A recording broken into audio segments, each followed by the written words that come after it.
সুপ্রভাত সুপ্রভাত সুপ্রভাত বন্ধুরা। আজ আমি যাচ্ছি দীঘা সাহিত্যের টানে।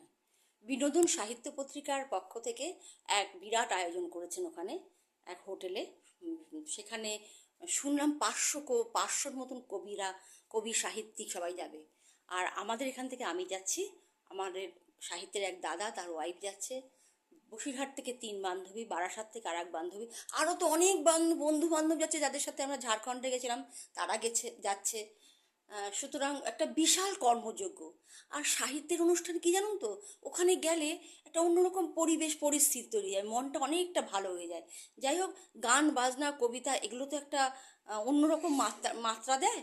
আর সব থেকে বড় কথা, আজকে যাচ্ছি কেন, যেহেতু কালকে অনুষ্ঠান, কালকে গিয়ে তো আর কালকে অনুষ্ঠানটা করা যেতে পারবে না, তাই আজকে যাচ্ছি। আর একটা প্লাস পয়েন্ট আছে, সেটা হচ্ছে জগন্নাথ দেবের মন্দির।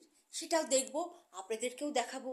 আমি যা যা দেখবো, সমুদ্রের ঢেউয়ের সাথে যে ঢেউটা যে কী সুন্দরভাবে আসছে, সেটাও আপনাদের দেখাবো। আমি যা দেখবো আপনাদের সবাইকে দেখাবো। তাই এখনকার মতন আমি রওনা দিচ্ছি। আমাদের বাস বিটি রোডের আসবে, এসি বাস, ব্যারাকপুর থেকে আসছে সেই বাসটা। তাই আমরা সবাই মিলে এখান থেকে আমরা যাচ্ছি 3 জন, আর সব জায়গা থেকে বন্ধু বান্ধবরা সবাই আসছে। একটা অন্যরকম মানে রোমাঞ্চ, অন্যরকম পরিস্থিতি সৃষ্টি হয় কোথাও বেড়াতে গেলে, খুব ভালো লাগছে। টাটা, এখনকার মতো টাটা। ওখানে গিয়ে আমি আবার আপনাদের সাথে দেখা করব।